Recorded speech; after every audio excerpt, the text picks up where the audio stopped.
Hey, welcome to ABA Inside Track, the podcast that's like reading in your car, but safer. I'm your host, Robert Perry Cruz, and with me as always are my fabulous co-hosts, much too busy texting to pay attention to the podcast they're suddenly on. Hey, Rob, it's Diana.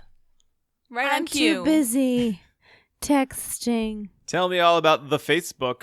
I wasn't looking at Facebook. What were you looking at? I was looking at my email. Oh, okay. Well, this is not a social media. Well, we had that episode about social media, but this one's not about social media. This is, in fact, our behavior analytic podcast about behavior analytic research. And this week, we will be talking about habit reversal.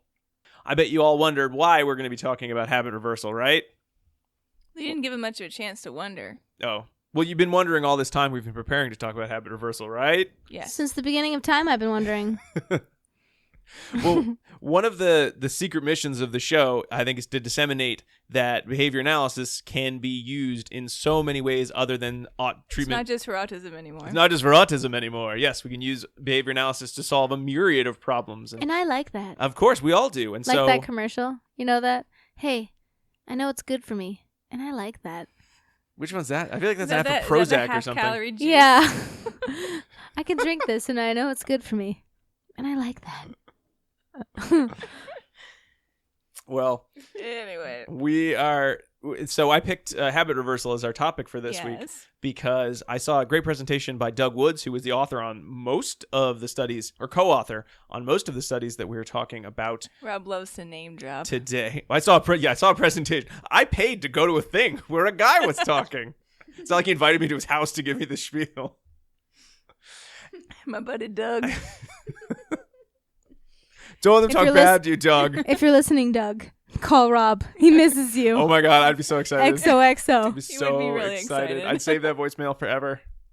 So in any case, it was a really nice talk, not just on the use of habit reversal for the treatment of tics, motor tics, and vocal tics for individuals with Tourette syndrome or Tourette's disorder, but because it really spelled out how a behavior analytic treatment got mainstream success. Because as we all know, a lot of areas outside of treatment of autism, behavior analysis is sort of seen as like, oh, that's a thing, I suppose, but shouldn't you guys be dealing with autism treatment?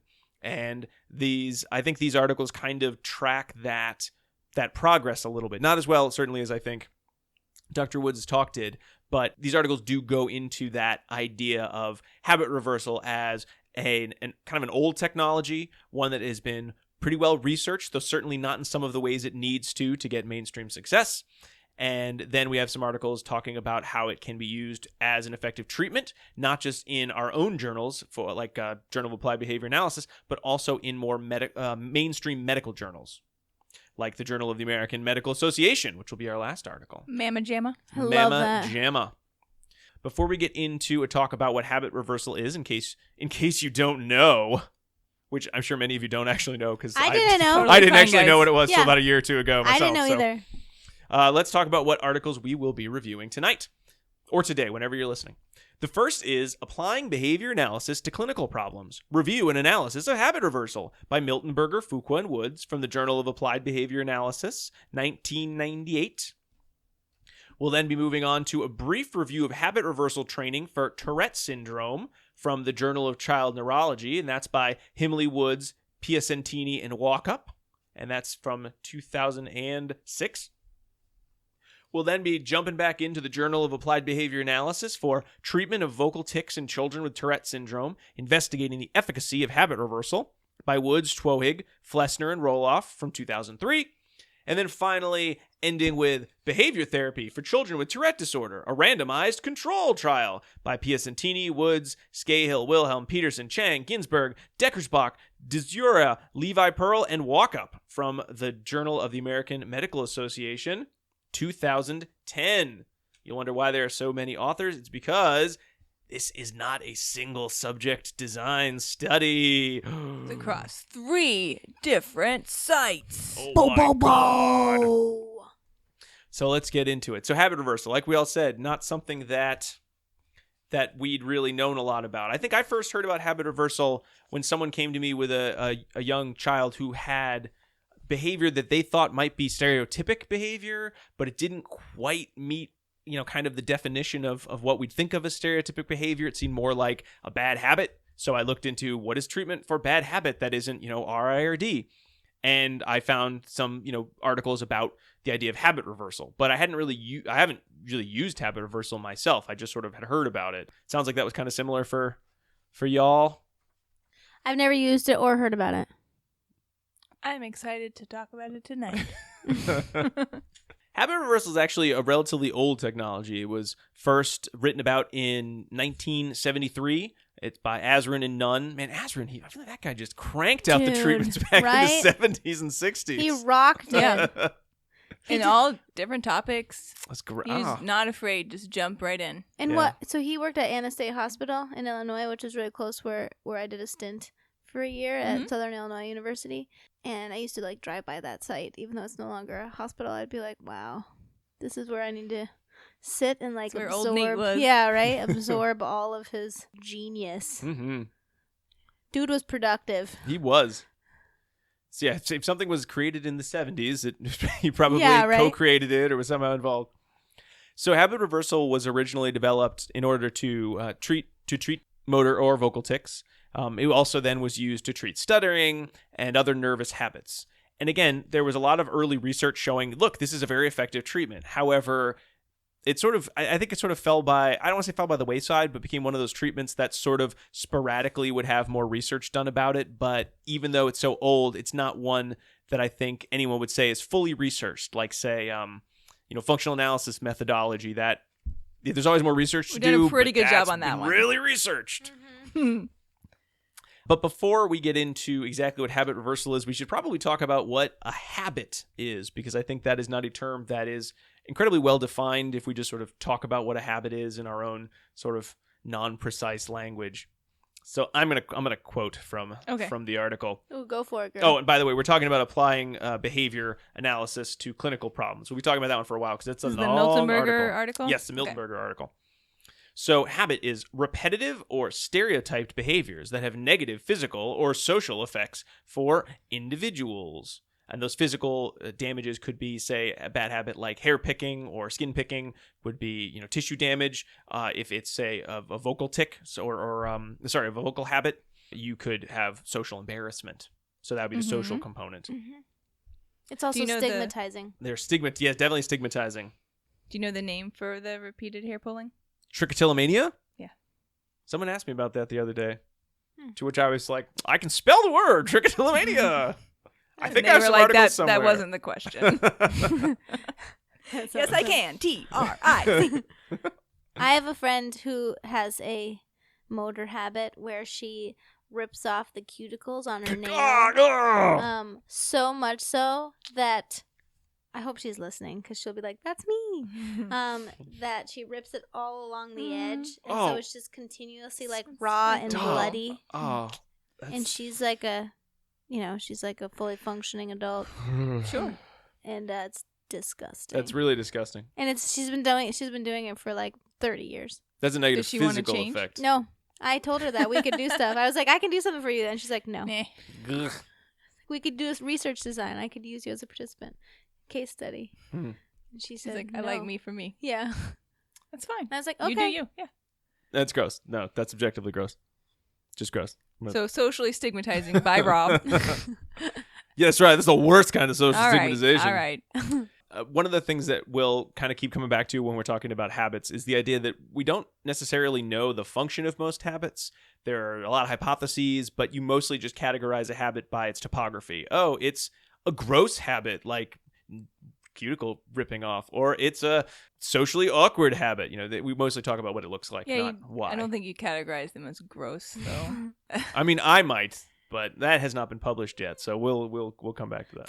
There's been a few articles though in the Miltenberger's talks about in his very vast review that they talked about looking at potential functions, and they saw that some of them were almost all prevalent in the in an absence of social mediation situation, but then they would either persist or decrease. We'll get a little bit into what the functions could be, but again, it's not like it's It's not it's not like, common. we do all these Right. we do all these studies where we do FAs No, for it's a habits. topographical definition. Yes. Right. Not a functional one.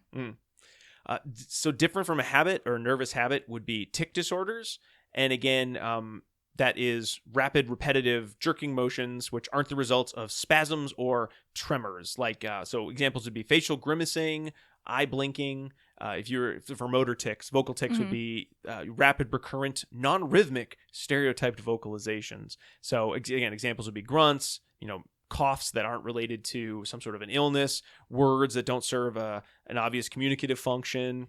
So those would all be examples. And then when we talk about Tourette's disorder, we're talking about a specific medical disorder in which there are multiple motor tics and at least one vocal tic. So it's more worsening. So you might have one motor tic, but that would not qualify you for a diagnosis of Tourette's disorder. So you're required to have both vocal and motor? At least based on the article. I didn't look into I didn't realize that. anywhere else. But yes, it's multiple motor tics and at least one vocal tic. Okay. And the tics have to occur not continuously, but continuously Cross conditions. across for over at least a year. Yeah. This is the time period. Yeah. So you might engage in motor ticking or vocal ticking, but not qualify for a diagnosis of Tourette's. Right.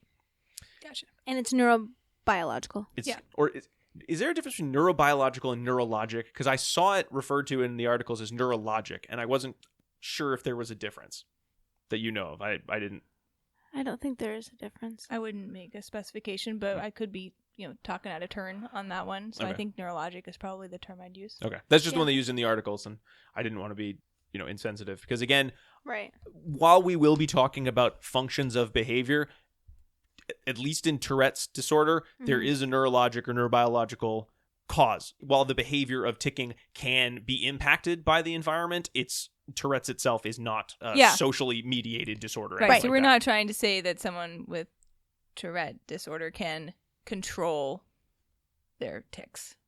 No, we're not saying that. Yeah. Like through sheer force of will, No. you will not engage Yeah. in tics. That's not what we're trying to say.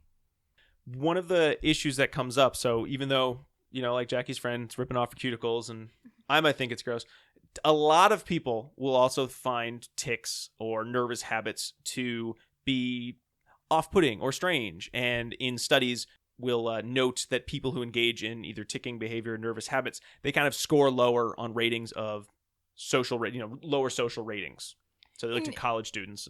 Sure. And I think that we should also point out that can really go both ways, right? So, and this fits into the larger discussion that we should maybe have on the show about neurodiversity and how accepting our general society at large is to individuals who have neurological differences, and we could put Tourette's disorder within that category as well. So perhaps most of society finds it strange or unsettling because they have never met someone with Tourette's disorder who engages in those types of tics, right? But that in and of itself is just one piece of whether that is a behavior that could or should be targeted for change. And I think that the other side of that too is whether the individual who's engaging in that behavior feels it is something that they would like to decrease for themselves. And I know we're going to talk more about function, but many individuals reference that the tic relieves some type of uneasy feeling that they have, right? The tics often do seem like they might be maintained by like some sort of tension reduction or arousal reduction. Yeah. So, what we might think of as some sort of there's an automatic reinforcement component. That certainly could be a component of why, tics might continue to occur. Right. And there's a cyclical nature to that, right? So you get that feeling, you engage in the tic, it feels better, but then the feeling comes back, right? So there's sort of a cycle that's happening there. So if the individual feels that that's challenging for them and they would like to have that entire cycle reduced, then that is also a good reason to work on targeting that behavior for decrease. Well, why don't we jump to that? So let's talk Okay. a little bit about the functions of the different nervous habits. We talked a little bit about stuttering as one of the targets of habit reversal treatments and Tourette's disorder. Let's talk a little bit about some of that function. So when we're talking, let's start with nervous habits. I think that's one that is much more prevalent. Therefore, more people probably have a barometer of what a nervous habit would constitute. So that would include something like nail biting, hair pulling, thumb sucking.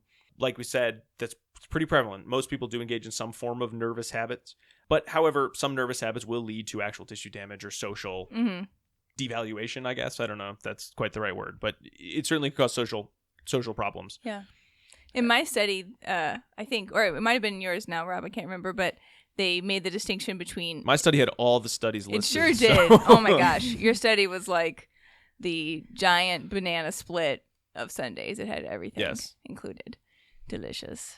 But Woods had made a distinction between responses that seem to occur out of boredom and out of stress or nervousness, right? So they put college students in a room with nothing to do, and they saw what did they do basically, and they did a lot more sort of fidgeting behavior, or like finding something to like look at or do or tap, and then they compared that to putting them in a room and saying, "Oh, you're about to have to go give a talk in front of all your friends." That was it. Yeah.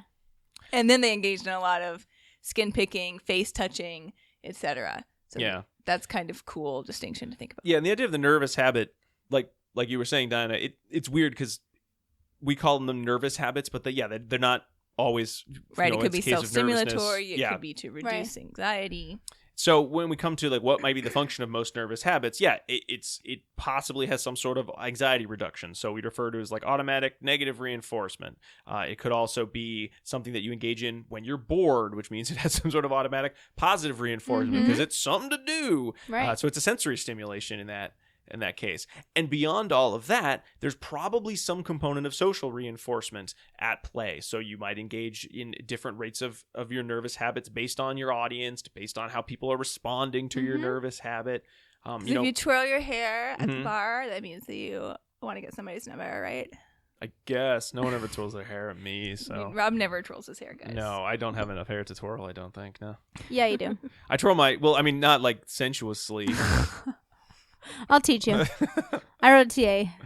I like to twirl my pencil, and sometimes I twirl my pencil, and I note, it's not a twirl. It's like that little fling I do my thing. I do my flick my pencil. It's like you would do with a baton if you're in a flag, except with a pencil. And I'm thinking about later when we talk about the idea of the awareness training. I'm very aware when I'm doing it, and sometimes I'm like, you know what? So cool. I'm just doing this because I'm bored and I feel like doing this. So that's an example where the behavior seems to be function is automatic positive reinforcement. And then sometimes I'm like, man, I hope someone's paying attention to how much I'm twirling my pencil. So I totally get it when Rob, they say all it could of your be all these behavior is functions. simultaneously maintained by automatic and social. That's true. That's why they're so. That's why pretty much so everything you do. There's so much strength. You cannot extinguish that stuff. Do an FA of podcast behavior. It is usually both automatically maintained and that's so true. And social reinforcement. That's really true. It's like no one's listening to the show. I'm gonna keep doing it anyway. People are listening to the show. That's great too. I don't even need a microphone or recording. Just carry a microphone around with you all day. So in that regard, nervous habits. So we're talking about behaviors that sort of serve these kind of multiple functions or possibly multiple functions. One of the other areas of habit reversal treatments have been used for are stuttering, which, again, I'm going to quote from the article, diffluences in production of speech. Mm-hmm. So, when we think of stuttering, we think of individuals who will often engage in repetition of word sounds or just repetition of words or word phrases. They might prolongate certain word sounds, or they might have a hesitation when attempting to speak. And stuttering can also often be paired by these secondary behaviors. So, individual might make reduced eye contact while engaged in stuttering and could engage in like facial grimacing. And again, this is something that can result in negative social consequences like teasing. And I know, when we were talking about how you're talking about neurodiversity, Diana, I know this is one that my uncle had a terrible problem with stuttering when he was growing up in the 50s and 60s. And he spoke very clearly about how stigmatizing it was for him to have a stutter. And he went on to become a very successful lawyer and then later a speech pathologist. But growing up, it was he described it as real hell. No, it's really, definitely really bad. Affected him really adversely. Yeah, because people would assume, I think the assumption at the time was if you are stuttering, it's because you're stupid and don't know how to talk to other people, which is not the case at all. That is not one of the functions listed here. Now, this, unlike nervous habits, stuttering seems to result from like a disruption in airflow during speech. Like there's an increased tension in your vocal musculature. So you just have, airflow disruption, which means you're going to have a speech disruption as well. And again, sometimes that tension might release following the stutter. So there's probably some sort of automatic negative reinforcement in play. But again, social reinforcement is going to probably play a role. I think at least in terms of talking to my uncle, which is again an N of 1, if you were in a high pressure situation and you were trying to not stutter, the odds are you would stutter more. And I know there's one of the actors on Buffy the Vampire Slayer, which I think must be like 20 years old or something, because I know so I've seen it. Sad, yeah. I've seen it in the news recently. I know one of the actors, he specifically got into acting as a means to try to overcome his own stuttering because it was so debilitating for him, and he was trying to do it. It was Nicholas Brendan, the actor who played Xander on Buffy the Vampire Slayer. Yep. Is he the guy with the spiky blonde hair? No, that's Spike, played by James Marsters. Okay, I tried. I'm out. Tic disorder, we'll kind of come back to. Oh no, sorry. And we already talked about tic disorder, especially if it's part of Tourette's disorder. There's a neurologic condition, and again, that doesn't mean that it could not. The rate of ticking could not be influenced by the environment, but that's not where the tics don't come purely from social reinforcement or some sort of automatic reinforcement. All right, so I think we covered kind of what the types of habits that we'll be talking about are. But let's talk a little bit about habit reversal itself. So we've got all these different habits. There hasn't been a lot of research as to exactly why they occur, though there are a lot of hypotheses as to why they occur. And there's this treatment developed in the 70s that was very effective at decreasing these habits. So the original habit reversal treatment developed by Azrin and Nunn had 10 components. They were broken up into 4 phases. And the phases included awareness training, competing response training, motivation procedures, and generalization procedures. Now, you will not need to know all of those because there's no quiz. Well, A, there's no quiz, and B, they got rid of some of them in later Actually, there is a revisions. quiz, and I'm coming to your house. Oh, no. In 1 minute. Get there. If you're in your car, She's get in the home. bushes. Yeah. I'm behind you right now.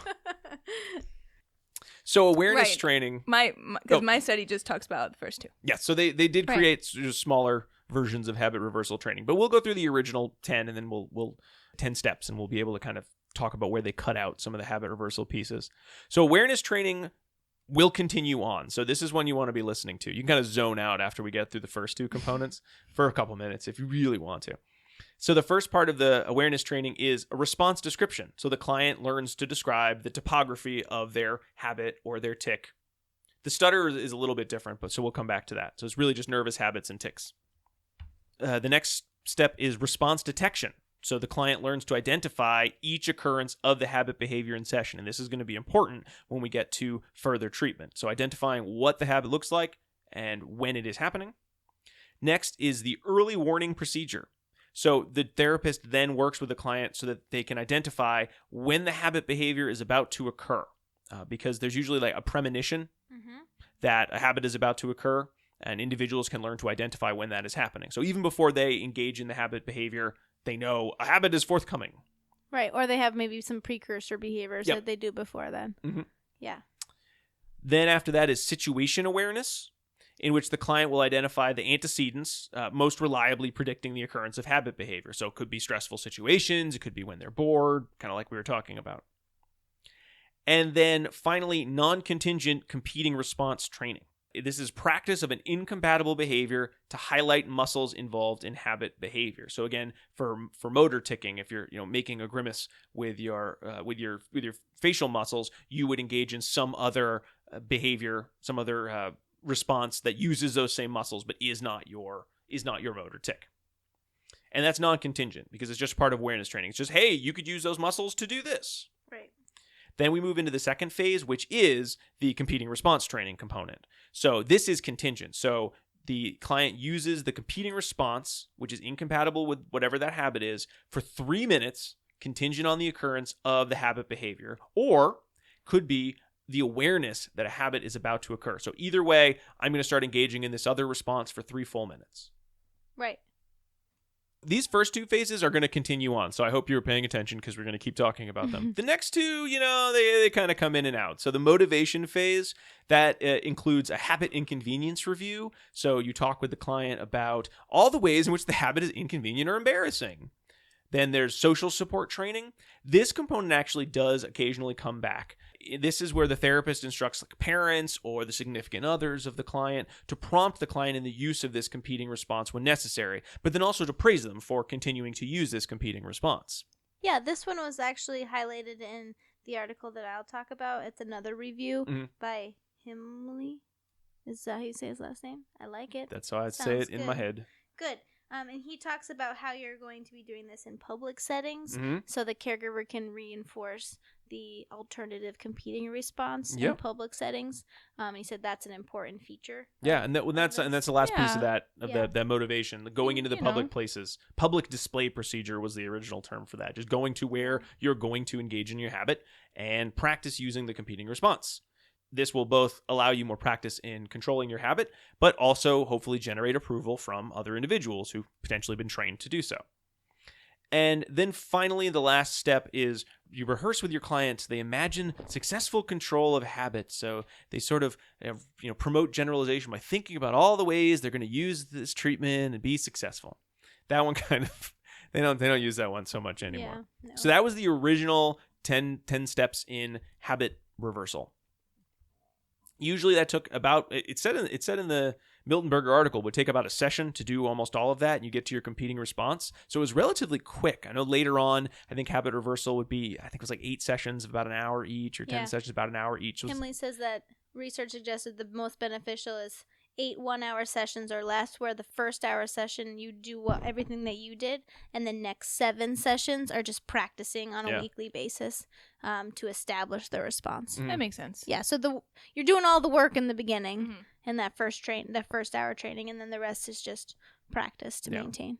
Yeah, and that's nice too, because you don't have to wait 8 weeks, right? To find out how you're going to be successful. Right. You find everything out at first, then you just practice. Exactly. So again, that was those were the treatments that were used pretty successfully throughout the 70s. They treated, Nunn and Azrin treated nervous habits, tics, Tourette's disorder, nail biting, hair pulling, thumb sucking, eyelash pulling, eyelash pulling. Ooh, that's scary, son of one. and tongue pressing. Mm-hmm. There was a modification to treat stuttering because, again, like we were talking about, stuttering does have there's some sort of a motor movement that causes a disruption in your airflow. So they did add a component to their habit reversal for the treatment of stuttering called the regulated breathing approach. And really the big difference was the competing response had to do with regulating one's breathing. They also added some relaxation training to their habit reversal for stuttering. And regulated breathing really just was deep, relaxed breathing with a slight exhale prior to initiating speech. And so you'd start by doing that when saying really short phrases. And then as you got more proficient with engaging in that skill, you would start to talk more at a normal pace, longer sentences. And then if one stuttered, they would stop speaking, take deep breaths, and then exhale slightly, and then continue speaking. So it was a very similar procedure, but it was very specifically about the breathing because that was where issues with stuttering seemed to be stemming from, as a motor response related to breathing. Because this was, I guess, I don't know if it's because it was the 70s and hey, all this stuff just seemed to work so well, much of the treatment research didn't really go into why any of this worked. So it wasn't really till the 80s that habit reversal kind of started looking at, or researchers started looking at, why does this work? Do we need to do all 10 of these steps? What's most effective? What's unnecessary? And so a lot of studies were finding, well, we saw decreases with motor tics just using awareness training. Others didn't get any good results, though. Mm-hmm. Some would find really good results with just coming up with dissimilar competing responses. So the competing response was supposed to be using like the same muscle groups that your habit was involved in. But hey, what if we just give you some random thing to do? Sometimes that seemed to be effective at decreasing habits. Again, some did, some didn't. Some researchers really felt that even though they could get results without the social support component, it just kind of felt important, especially if you're working with, say, children who just need a lot more support to learn new behaviors because of their age. Yeah, why would you expect them to have to do it on their own? Right. And I think a lot of folks, a lot of the researchers were saying, well, some of the reasons that habit reversal tends to have results that are maintained for, up to a year probably has a piece to do with the social support system that was built in. Mm-hmm. So if you just totally ignore that, you might not get the same lengthy results as you were as the early habit reversal studies were getting. Yeah. So they felt it was worthwhile. That makes the most sense with kids. Right. Yeah. Yeah. And in the review by Himmel, he suggests that there's lots of studies out there. I think 6, which is not that lot, but it's a lot for this specific area, that suggests that it can be contingent or non-contingent, but the contingent response, some more effectiveness over time. And he did suggest that the competing response doesn't replace the tic as a functionally equivalent behavior. It just competes with the response. So they're not saying that it's necessarily like Rapp and colleagues when they talk about matched stimulation. Right. They're not saying that this response has to match the sensory stimulation that you'd be getting rid of, escaping Mhm. when you have the tic, but it just wouldn't necessarily just compete. So it's just incompatible. Yeah. We've got this magical treatment that was used all throughout the 70s and 80s. Were there any limits? There were a few. It did seem that habit reversal treatment was either weaker or didn't get very good results with individuals who had like a mild to moderate intellectual impairment or to young children. This wasn't necessarily effective.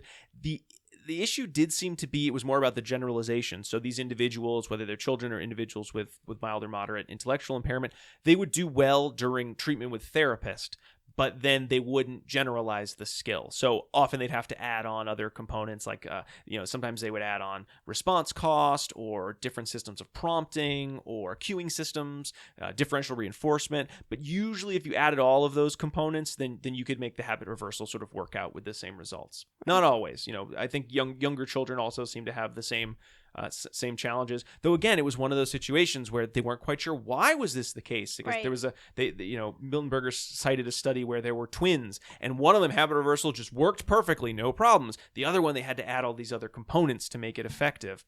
Very strange.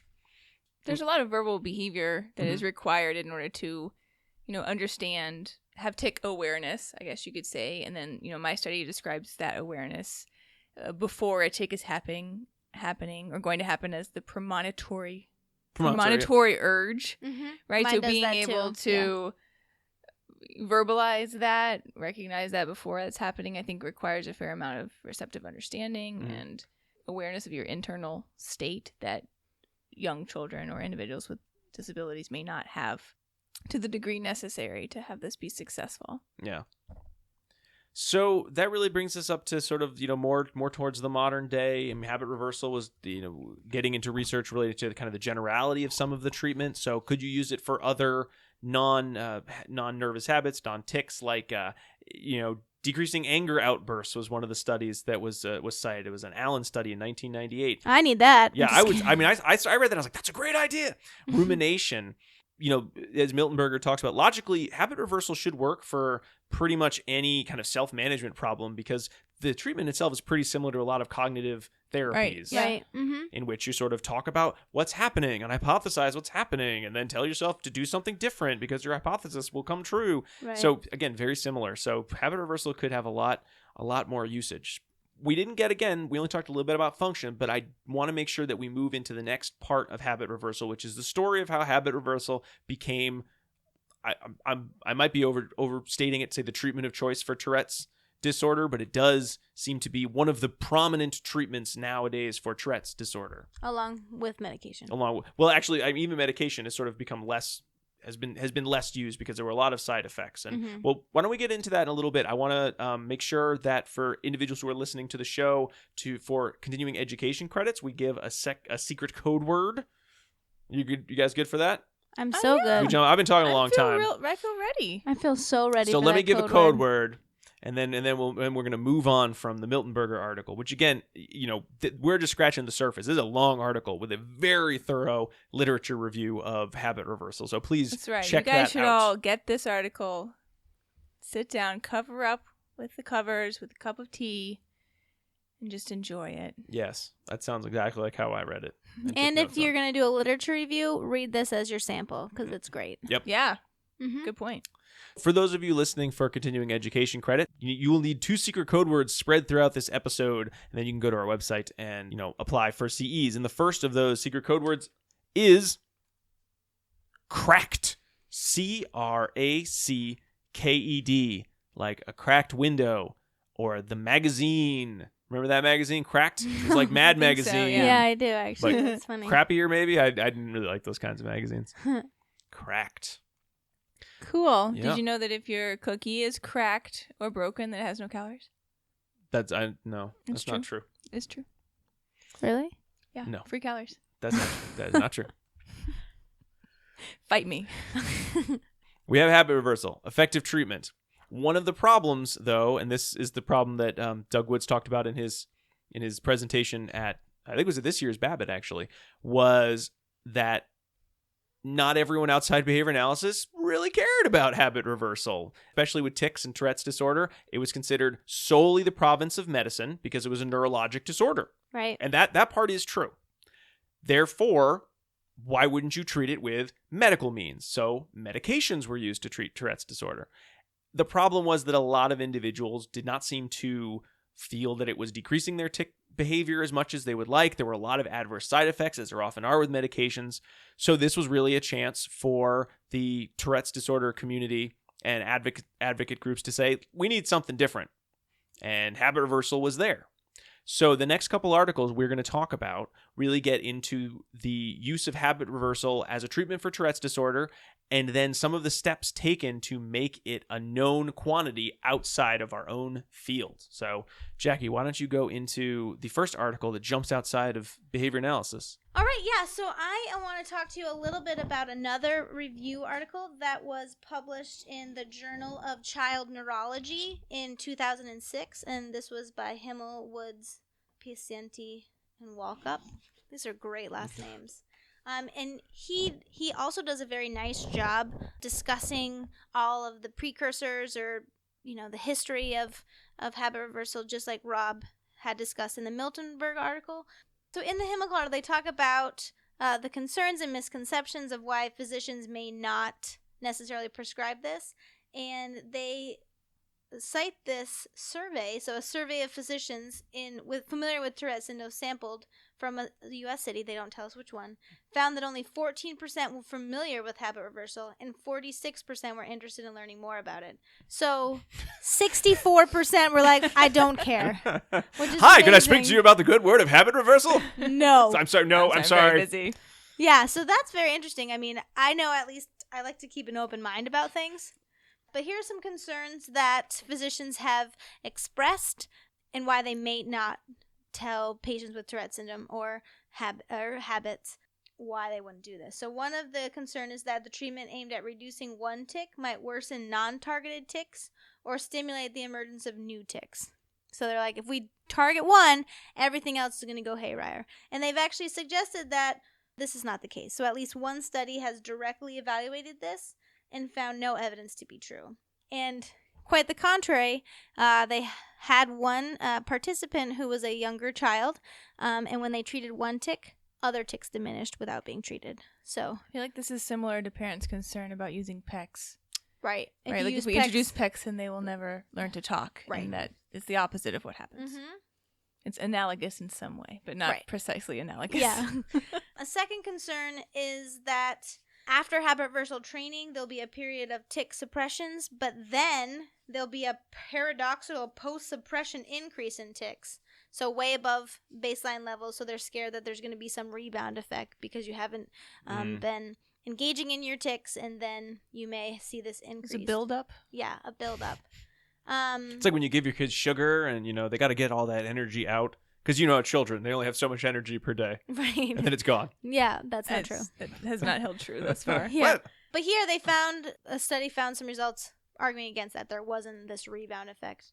There obviously needs to be more research around that. Mm-hmm. A third concern is that if you increase awareness or self-consciousness about tics and the premonitory urges, that it will worsen the tics. So if you know that they're happening, then they're going to become more.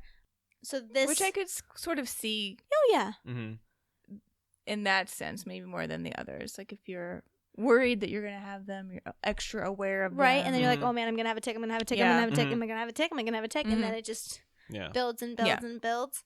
And that almost feels like it's a misconception of what the habit reversal is going to be. Because it's Right. not a treatment where you're like, you better not have a tick, don't have a tick. Do you think Right. you're having one? You shouldn't. Right. Which would, again, not really speak to the the neurologic nature of the disorder. Right. Yeah, but so there's been 3 lines of evidence that contradict this concern. So first, there have been lots of studies that show that self-monitoring of tics, so attending to them, recording them, both in their frequency and their intensity, either did nothing or reduced the frequency of the tics.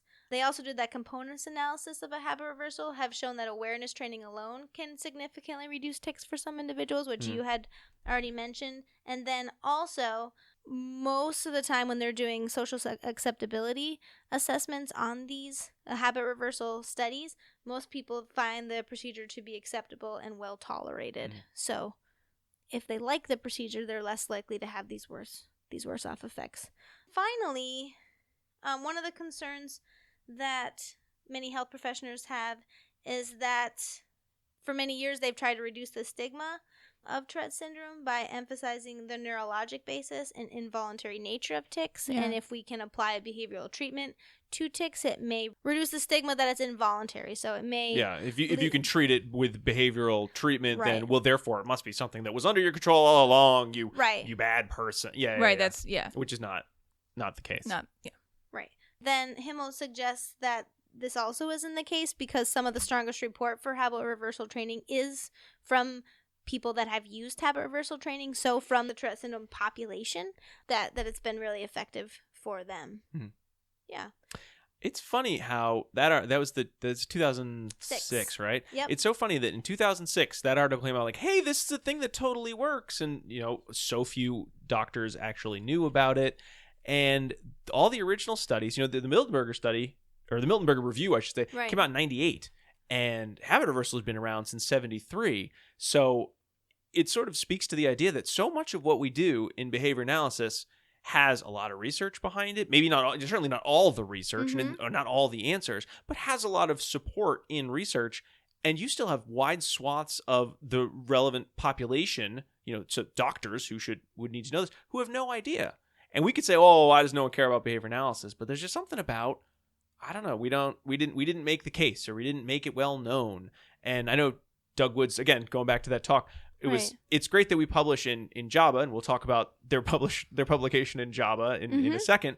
But if we don't publish outside of JABA, nobody hears it. Nobody knows. We all hear about it and say, wow, that's a great idea. And then who cares? It's like talking to your buddies. It's not the same as actually getting a treatment widely known. So this one was in the Journal of Child Neurology, and they talk about a more widespread study, a big study that Diana's going to talk about in JAMA. With JAMA. They're trying. Yeah. They're trying to break outside the walls and disseminate to everyone. They are. So before we get into our two articles looking into specifically habit reversal and Tourette's disorder, why don't we take a quick break? And we'll be right back.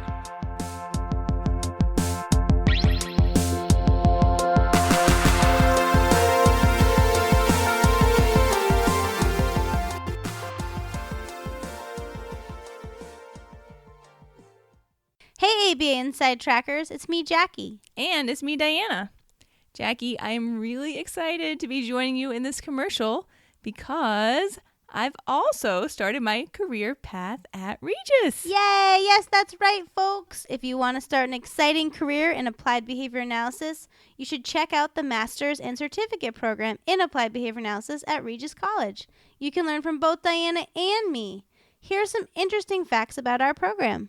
90% of our 2016 graduates passed the BCBA exam during their first time taking the exam. We think this is a really great testament to the program. We started an on-campus autism center in fall 2017. The center provides behavior analytic services to children diagnosed with an autism spectrum disorder right at Regis College. The center will offer employment opportunities for some of our graduate students. Students working at the center will receive partial tuition remission. We also offer opportunities for paid clinical placements and graduate assistantships starting in the student's first year. So all of our grad students are currently working in the field, either part-time or full-time. Yes, we help students identify their practicum placements because we think it's imperative students receive excellent training and experience in the application of behavior analysis. Therefore, we screen placements to ensure students receive high-quality practicum placements. We are approved by the BACB to provide intensive practicum. Students complete at least 750 hours, but most complete much more over the course of 3 semesters.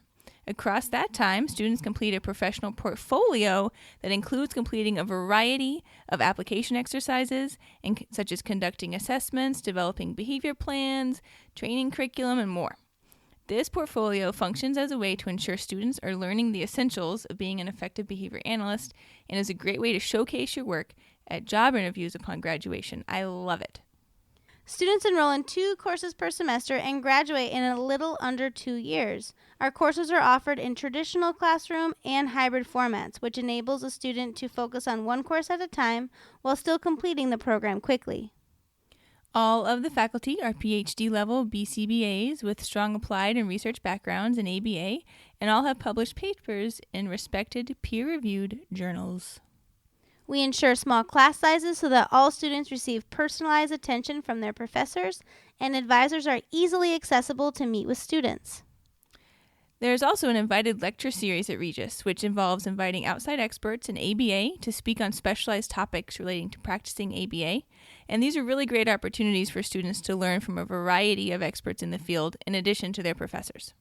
And last summer, we completed an international service trip to Iceland, which we plan to do every other year. Although we train students to work effectively with individuals diagnosed with autism, we also have opportunities for students to work with individuals with a variety of diagnoses and typically developing individuals as well. In addition, the coursework covers the broad applications of ABA with respect to solving socially important problems. There are opportunities for students to be involved in faculty research as well. We have a great location. We're just 12 miles from the center of Boston. So check us out at www.regiscollege.edu. See you there. Keep responding.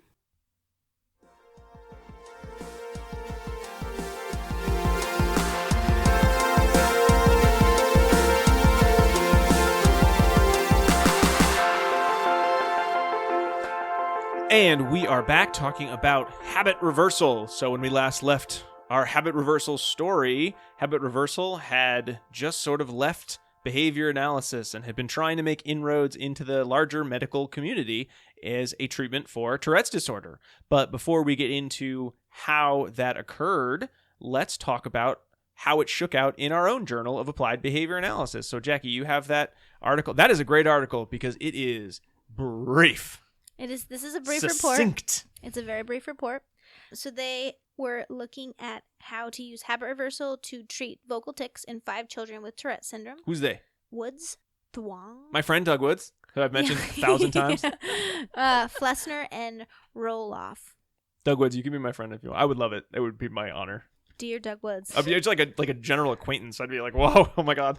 Please. Rob is totally fangirling Doug Woods.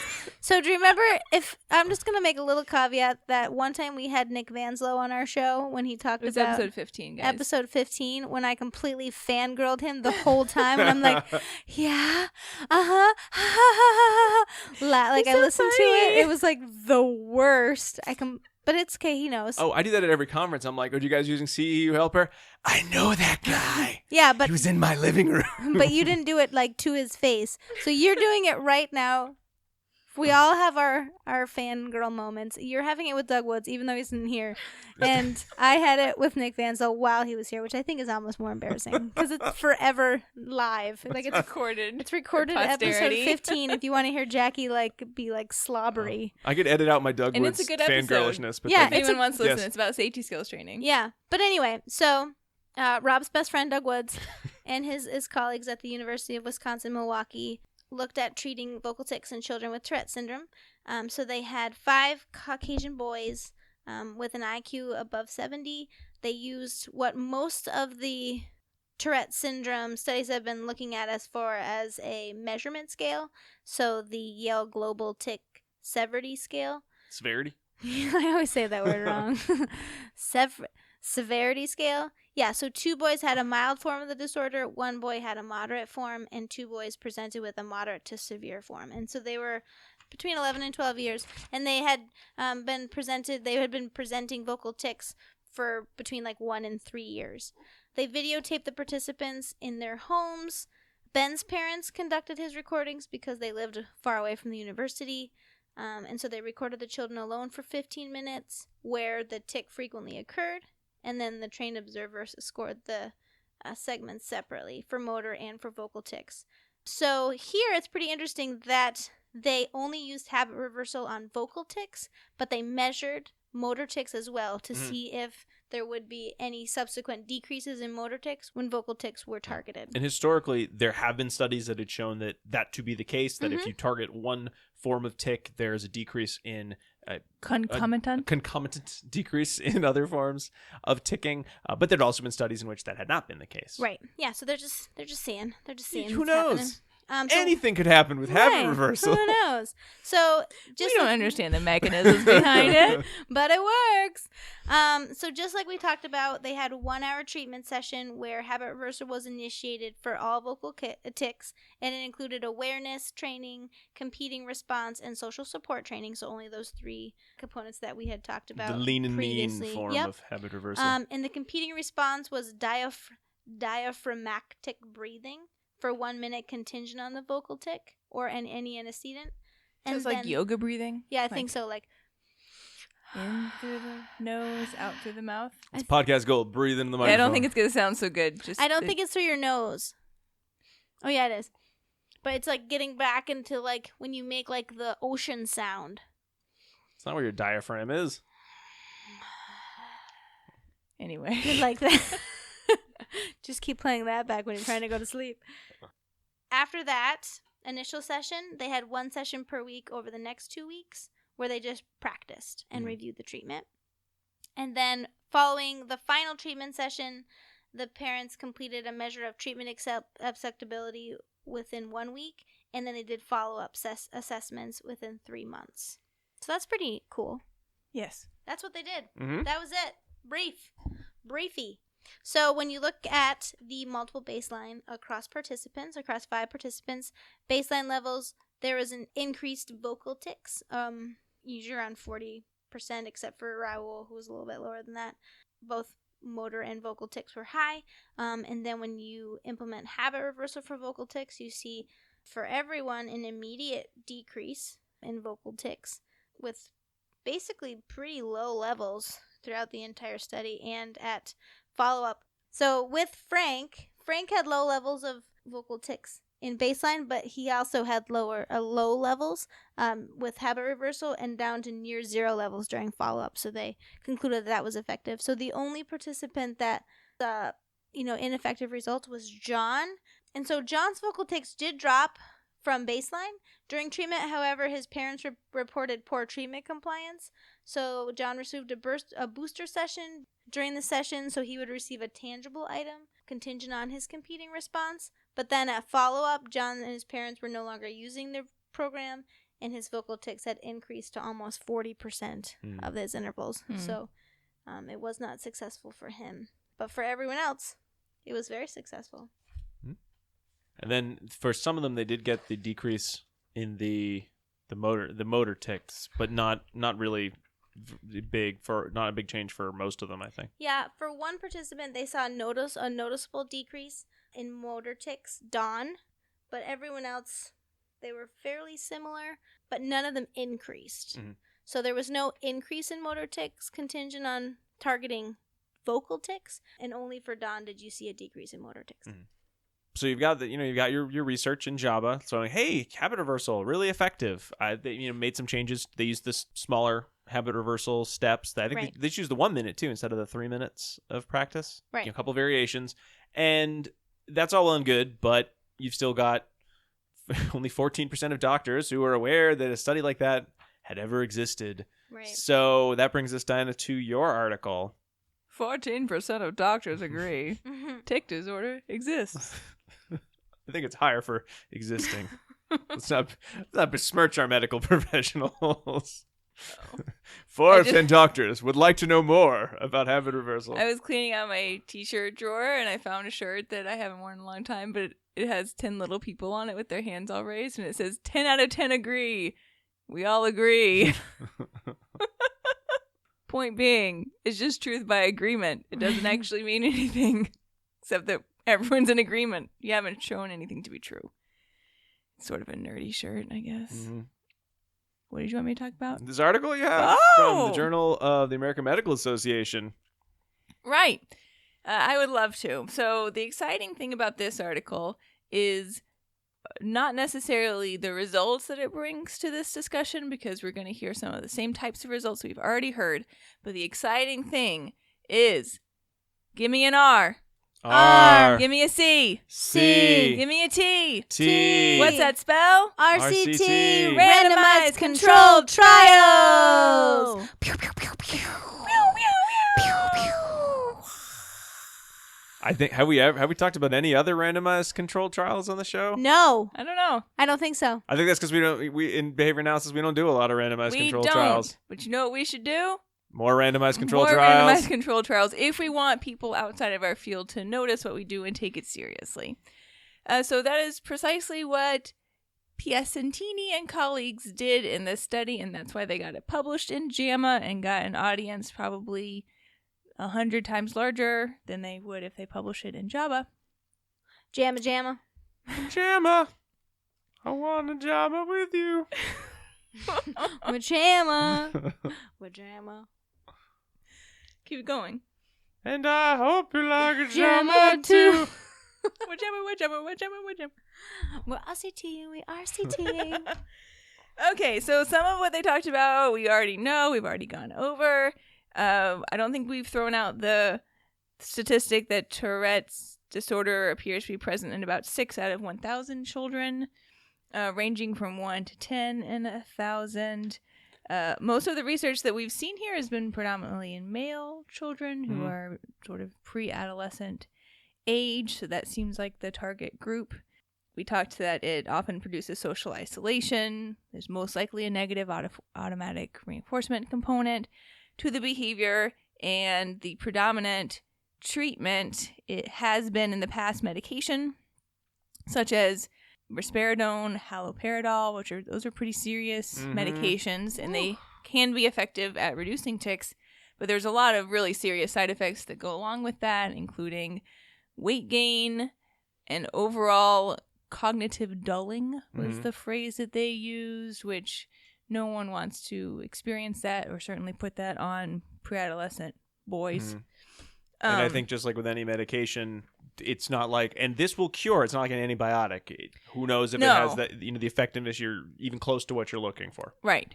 So there's, taking on a lot of potential additional side effects there when you use medication. And then they put in a really nice quote that I thought I would just share with you guys. So, quote, these authors said, "Habit reversal acknowledges the neurologic basis of tics, but proposes that situational factors, including the reaction of others to the tics, as well as the internal experience of premonitory urges, play an important and ongoing role in tic expression." Right? And I know we've been over that already, but I just want to reiterate it again. So we are acknowledging that there's a neurologic basis to tics, but that doesn't mean that there aren't other factors as well from the environment that can influence how often the tics are occurring and what situations. And I think that it's like both sides of that statement are really important. So what they wanted to do was a randomized controlled trial with a high number of participants. They had 126 participants in the study who were randomly assigned to one of two treatment categories, either what they called the CBIT category, which stood for Comprehensive Behavioral Intervention for Tics, or CBIT, or a control group, which received supportive psychotherapy and education. All right. So that was phase 1. This was called their acute comparison phase, where they either received 10 weeks of CBIT, which were mostly 1 hour to 90-minute sessions and included the components that we've talked about already of habit reversal, most specifically tic awareness as the first step and competing response training as the second step. And one thing I wanted to point out that when I was reading, I read a couple times, is that it says that it's blind, but it's not blind to the parents. So the parents knew what treatment their children were in. Mm-hmm. It was blind to the people that were measuring the participants' response. Yes. Yeah. So I think that's important because when you hear double blind, you usually think like, oh, you're just randomly put in a treatment group. But the parents signed off that they were okay with their kids being in the control group. Yeah, so it wasn't double blind. It wasn't double blind, Just but just want to make sure. Yeah, good and point. the therapist implementing the habit reversal training also knew who they were doing. Right, so they were doing, it was only the... Just do what feels good. Right? It was only... What should I be doing with this kid? I don't... It was only the investigators that were measuring the responses. It was a pre-post comparison as far as how they determined their ratings, and those folks were blind to which treatment the individuals Right. have received. Yeah. So I just wanted to make sure because sometimes you. it gets funny when you're hearing like because we don't read these all the time. Yeah. You hear like blind like what does that mean? Does no one know what they're doing? But Right. people do know what they're doing. Like parents were informed, Mhm. and the reason that they were okay with it is because there hasn't up to this point there wasn't one of these randomized control trials, so it wasn't like their child was getting a worse treatment, right? Mhm. So they were getting something. So they had made that stipulation very clear in the introduction that parents knew, they signed off that their kids were getting these specific treatments. That's great. And there's a whole section at the back of the article too, in like really, really tiny print of like these people are responsible for this section of the study, and these people. Mhm. Like I've never read anything. Yeah. Well, I don't think I've ever read anything like that in a study. Just No, we don't typically. because we don't have those. No. And they components. talked about how each treatment group they randomly assigned each kid to a group and then specified why kids withdrew from the study. I think it was there was a few from each. Yeah, it was distance. Some of it was just distance. Most of the time was just distance. Most of the time was time. It was only 8% from the treatment group and 11% from the control group. Yeah. And only one of them from the treatment group didn't want their child to talk about the tics, so they withdrew. Yeah, overall it was a fairly low attrition rate, but for 126 people, Yeah. Thank you, Jackie. That was very helpful. Whoa. So the treatment that they applied was much what we've already discussed, right? So reviewing the certain particular topography of the tic as part of the tic awareness, and then moving into finding a competing response that was a voluntary response but was incompatible with the tic to be done as they felt a tic was about to happen, and that could be used sort of as a replacement behavior or an interruption to the cycle. And they gave a nice example of that. So the example was, let's say a child is engaging in a neck jerking tic, and the replacement behavior would be to sort of hold their head, hold their chin forward a little bit, and like slightly tense the muscles of their neck for about 1 minute or until the urge passes. And that is an example of what a replacement behavior might be. And then for a vocal tic, most often it's the type of breathing that we were already discussing. So that could be used for stutter or for a vocal tic. And they also pointed out they try to pick a response that can be done while remaining in the natural setting. So it's not going to be something that's additionally stigmatizing to the individual, but it can be relatively subtle, and they could still stay in the classroom, let's say, or in the group activity that they're doing and do the replacement behavior kind of on the sly, right? And then they also noted that if the individual engages in multiple tics, then and during the first session, they'll sit down with them and go through and rank which tics are the most pressing for them to see decrease, and then they'll start working on that tic first. So I thought like that was nice too. I like that too. It takes into account, what they feel is pressing, because maybe they have a tic that they don't mind, right? That it's not as dire. Yeah.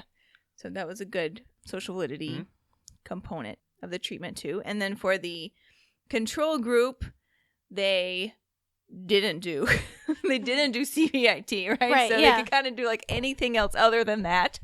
They didn't have that many instructions given to them. They just talked about it. Mm-hmm. Yeah, they talked about it, but they couldn't provide them with direct instructions on what to do to fix or minimize the tics. Mm-hmm. So and there was 10 weeks of that. Yeah, a number of the participants were on medication at the start of the study. Oh yeah, I was going to mention that too. And that was balanced. It was somewhat balanced across. It was balanced. Yeah. It was balanced across groups. So they were randomly assigned to groups, but then stratified by the level of or the type of medication that they were receiving. And then they had big plans to accommodate medication changes within the study, but they ended up not needing to do that because they didn't have a lot of medication changes. And they had a fair number of individuals who were and were not on medication both. And since it was such a large study, they were able to take that into consideration, and in the end, it didn't really show a lot of difference. Yeah. And I think I know they kind of opined, wouldn't it have been great to see what the change in severity of tics were before the start of medication, and then we could even compare, did we go even lower than that medication? Yeah. Right. So, but they didn't have that data. Can't do much about that. Too bad. So sad. Dependent variables, where again, like you said, Jackie, it was this outside observer who just saw them at the beginning and the end of treatment and assigned scores to them on these varying rating scales. So the one that seems to be the most popular that's been used throughout these studies is the Yale Global Tic Severity Scale Total Tic Disorder Scale. This is a long name. So they assigned a score for that, and also the Clinical Global Impressions Improvement Scale as well. So they had a double one, but that first one was the most important one. And then they, for the parents, there was also a parent tic questionnaire as well, so they could get some information from the parents too. Right.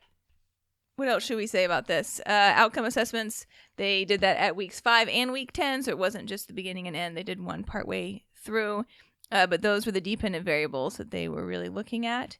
And then they did a lot of statistics, you guys. Mhm. They did a lot. No graphs, just tables. It's like, what? Where's the graph? Oh. Lots of tables. Where are my lines? No, there's no graph. Why would anyone want to just read tables? I don't get it. This is where Diana threw her tea on the ground, ripped her blanket That's right. off, and she was like, "What is happening here?" Chai squared, no thanks. Chai tea for me. Tea Bam! test. Nice. That was good. That was good. That was the best joke all night. Thank you, everybody. I'm known for my statistics tight 5. All right. So they did a bunch of statistical analyses. They did t-tests. They did chi-square. They did MANOVA. I love the MANOVA. It's my favorite. It really is.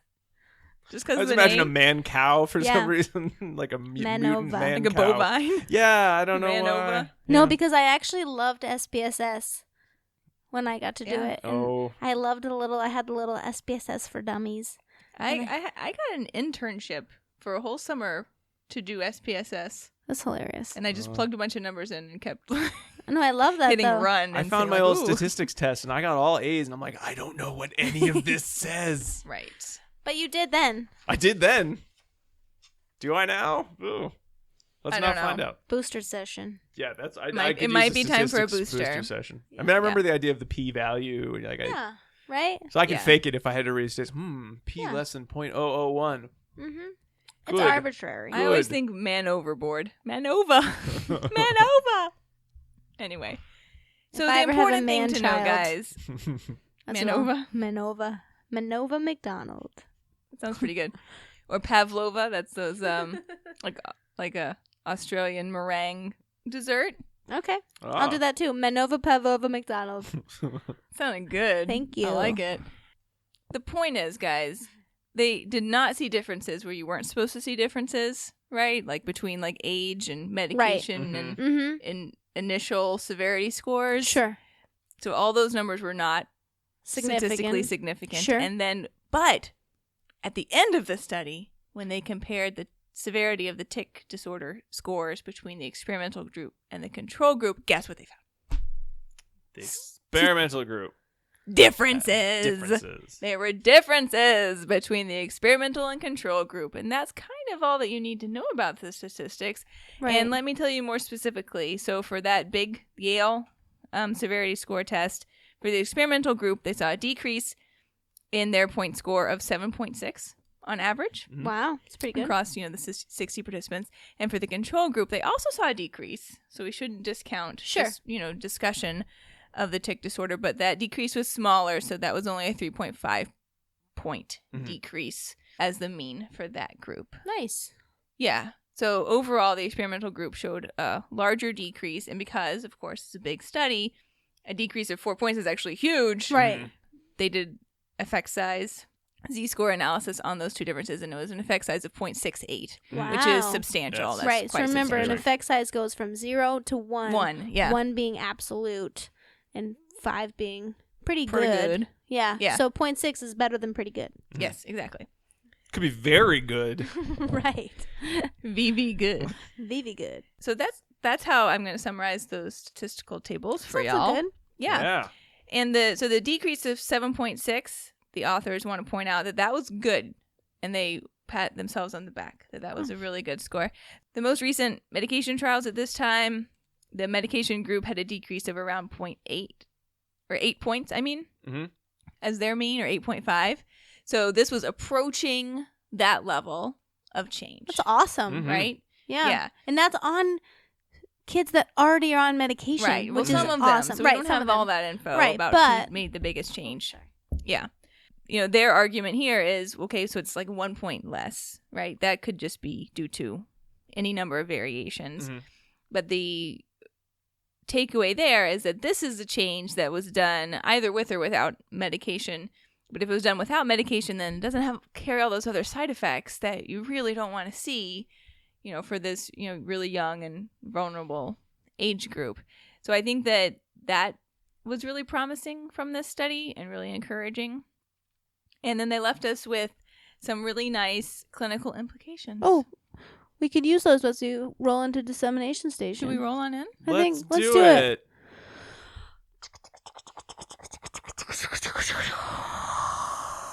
Oh God, it's Jackie's nervous habit to make train sounds when we talk about disseminating information. I can't stop. Do you picture it as like a steam train? Is it like an old-timey train? Do I have a trunk? Am I wearing a petticoat? Yeah. Yeah, Mhm. I thought so. I'm thinking of it. I'm actually, when I thought about this, I thought of the commercial where the girl is going away to college and like the mom brings her to the train. It is one of those like steamy trains, and she puts her on, and they both put their hands up and they're And they wearing saying goodbye. gloves. Yeah, and I like, wearing a hat with a flower. yep, Oh. I cry. I was like, every butterfly kisses. And I don't know what the commercial is for. It's for, I think it's for some religious I don't group, like know. Come Home or something like that. But I every single time I see this commercial, I cry. It's awesome. Oh. So that's where it comes from. That's my inspiration. I'm so glad I know that now. Yeah. Okay. Right. So the clinical implications to be taken away from Pianacenti were, 1, wow, guys, we showed the efficacy of this behavioral intervention. Habit reversal really works. High five. Have for individuals with Tourette disorder. And it works pretty much as well as medication without all those other side effects. And it works in 10 weeks or maybe less than that. We're not sure. So that is extremely encouraging.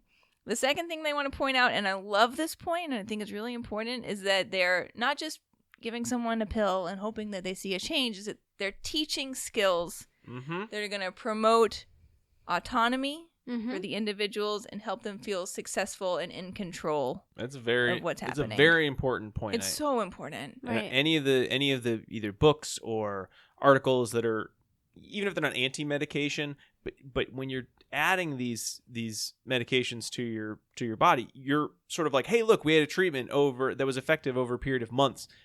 But then you're stuck. Well, if you want that effectiveness to continue, you might need to take this for the rest of your life. And since many of these, the subjects here were like, what, 11 to 17? Yeah. Yeah. That Young. could be Forever. 60, 70 years Yeah. taking haloperidol. I can't imagine that is good for you. It's not, no. And they point that out, too, is that there haven't been virtually any long-term studies looking at the effects of medication for tic disorder. So that's such an important point. And then their third point I thought was really good, too, is that by showing that this is something that we can approach through behavior therapy, we could potentially increase the access to care for these individuals by expanding the number of practitioners who could do this type of work. Mm-hmm. Guess who those practitioners are? We are. People like us. Behavior analysts. And I think they cite some of the manuals in the references to the training manuals that are available. If you're interested in learning more about habit reversal. All right, and I think I know what points Rob wants to make regarding this. So before we move over to what I'm thinking you want to talk about, I just want to mention one other thing, which maybe our listeners already know about this, but there's this really cool guy on Facebook, and he runs a site called Special Books by Special Kids. Do you guys know what this is? No. Okay, I'm pretty sure that is the name of it. And his name is Chris, and he interviews individuals with a whole variety of different syndromes or disorders or special needs. And he is just the most heartwarming, caring, open person. And he just immediately seems to connect with everyone who he talks to and gets a lot of really great responses from these kids. And it's one of the highlights of my day whenever there's a new video that he posts, and I watch them all. And they're really, I think it's a wonderful celebration of humanity. I will say it that way, I guess. And he did one recently for a young boy who had Tourette's disorder. And I'll try and find it. Maybe we can share it on our page too, because it was, Jackie found it. it was just it was really nice and really sweet, and the boy seemed really sweet, and Chris asked him, he's like, what do you want someone to do if you have a tic? And he said, you just pretend like nothing happened, right? So I just wanted to bring that up, and everyone should look that up. That's all. Did he talk about his overall experience with Tourette disorder? Did he talk about treatment, or was it more? Is it more? They're just little about, interviews. They're like 3 or 4 minute interviews. About, the kid, tell me about and most of them are kids. Book you read or something. Yeah, so he might see what do you want to be when you grow up? Oh, okay. Or how do you feel when people respond to you this way? He'll talk somewhat about their disability, but also about the other important things. Okay. But it's not really in about their lives. Just about. It's not about their disability. No, it's and about the individual. Often in the comment section, he'll post oh, you can find out more about this here, or he might describe the disability more, but he doesn't generally do that with the person present. Okay. Yeah. He seems like a cool guy. Well, why don't you tell me what points I'm going to make as well? Oh, I was going to tell you, Rob, that you probably wanted to make the points that this, the entire story of habit reversal and the path that it has taken from individual single subject designs to these much larger RCT studies in major medical journals, which has then driven the treatment of this particular disorder into the mainstream, is a type of path that we as behavior analysts should be looking to model if we wanted to get into other areas of treatment besides autism. You stole my point, Diana. You asked me to. I know. Yeah, I mean, that was really where this all came from. I mean, I'd like to talk a little bit about habit reversal in general as well, but yeah, that was, I think, a lot of the story here that I thought was worth sharing with listeners. It was a nice path that we went on. We need to do more to get out the science, and it's going to happen outside of, as much as I like doing this podcast, we're not doing this podcast for people outside of behavior analysis. So, hey, they could listen. I mean, I don't think we're unlistenable if you have no idea what my mom behavior listens. My mom says she has no idea what we're talking about. My mom listens. She just likes my voice. I mean, we're not actively trying to make it impossible for other people to hear. We just are speaking to behavior analysts, but we have to go beyond right. that, and that means randomized control studies or whatever the field is. You have to speak the language of the people who sort of own it already. Right. And it's easy to say, go where your heart desires. Whatever you want to do, you can do it, But I know everyone listening says, yeah, but I still have to pay my bills.